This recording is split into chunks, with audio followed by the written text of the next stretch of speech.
Bienvenidos estudiantes de tercero medio del electivo multimedia.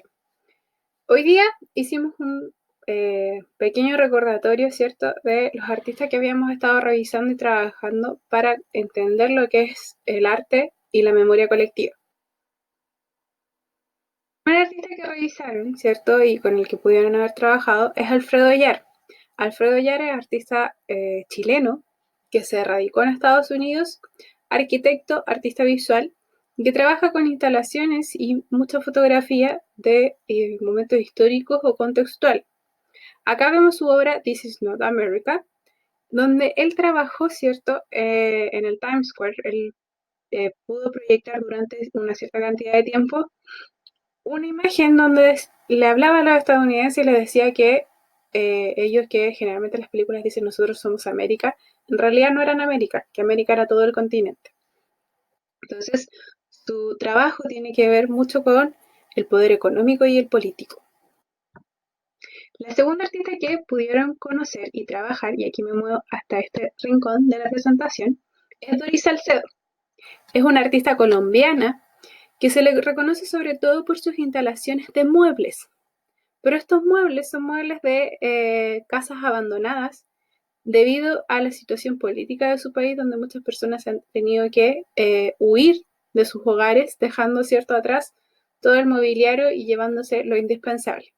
Entonces, acá por ejemplo vemos una de sus instalaciones, que es la casa viuda, es decir, precisamente que sus habitantes se fueron y queda el rastro o la huella, ¿cierto?, de algunos elementos que conformaban esa casa.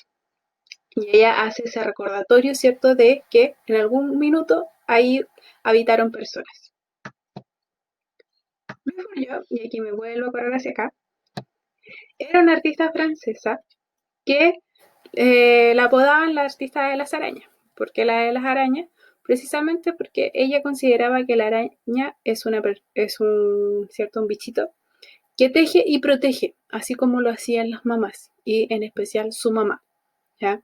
Entonces ella reconoce, y aquí vemos la artista, o sea, la obra Mama, que precisamente se refiere a su mamá, y ella habla en sus obras, en sus instalaciones, sus pinturas, en su escultura, ¿cierto?, de toda su historia biográfica y de la infancia en particular, y también todo su público también se ha identificado precisamente con los traumas o con la infancia de esta artista.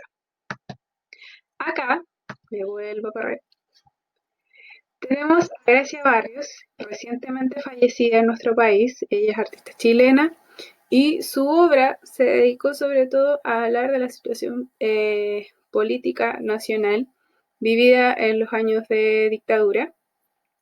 Ella, cierto, fue pintora academicista, pero de todos modos ella trabajaba con esta idea de la censura dentro de su pintura, de aquello que se borró o que se quiso borrar y por lo tanto dejaba leves rastros o huellas de que alguna vez existió. Y ella se casó con un oriundo de España, pero que se vino a Chile a trabajar, ¿cierto? Y a ser parte, ambos fueron profesores también de la Escuela de Arte de la Universidad de Chile, y también ambos después tuvieron que ser exiliados, ya llámese autoexilio o exiliados. Y ellos trabajaron, ¿cierto?, esta pintura que retrata o quería dejar huella o un registro de algo. Acá, por ejemplo, vemos su obra Los Desaparecidos de 1978, ¿cierto?, donde podemos ver que ellos muestran o presentan, ¿cierto?, algunas imágenes de personas reales que fueron detenidas y desaparecidas, pero al mismo tiempo están siendo borradas, están siendo, ¿cierto?, sacadas de contexto, o bien en el fondo se ve por ahí entre medio el timbre de la DINA y lo que ella significó. Entonces, ambos trabajaron en colaboración, ¿cierto? Y trabajaron mucho tratando de rescatar un poco todo lo que pasó, esta censura, sobre todo en el arte de los años de dictadura.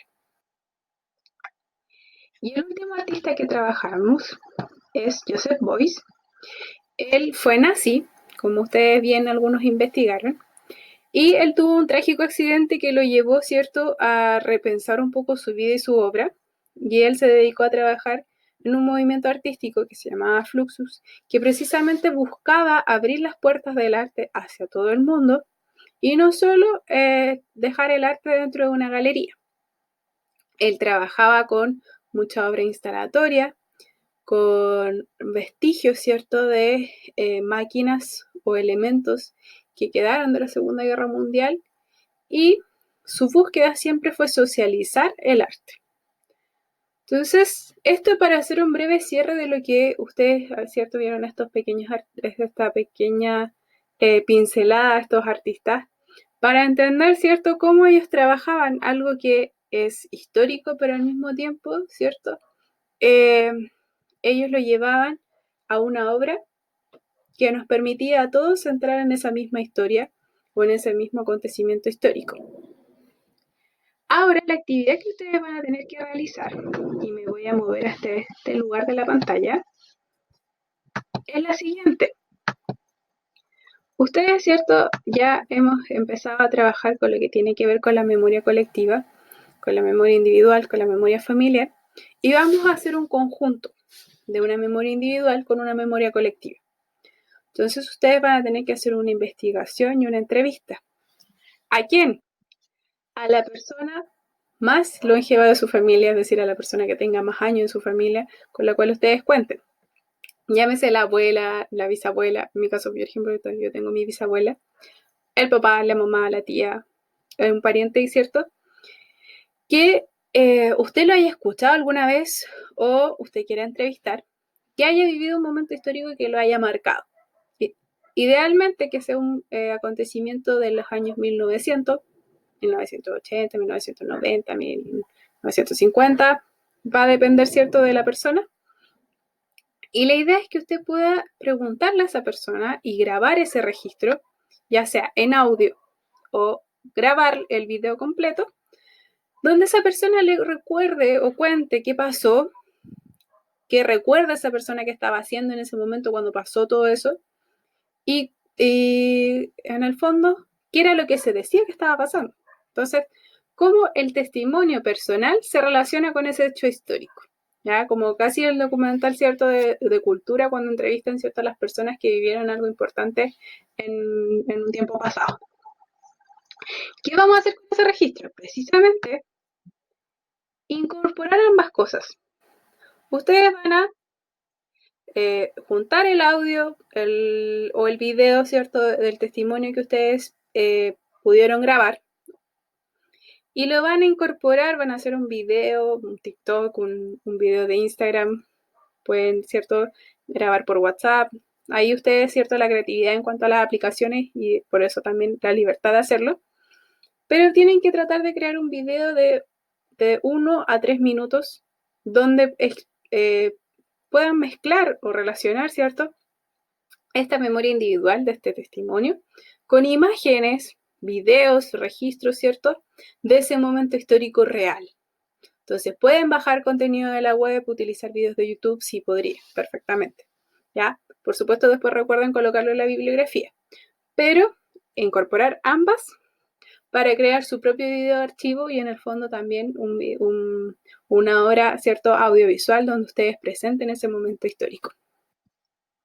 La fecha de entrega es el viernes 19 de junio y cualquier duda, chiquillos, no duden en escribirme a mi correo barbara.vera@colegiosandamien.cl.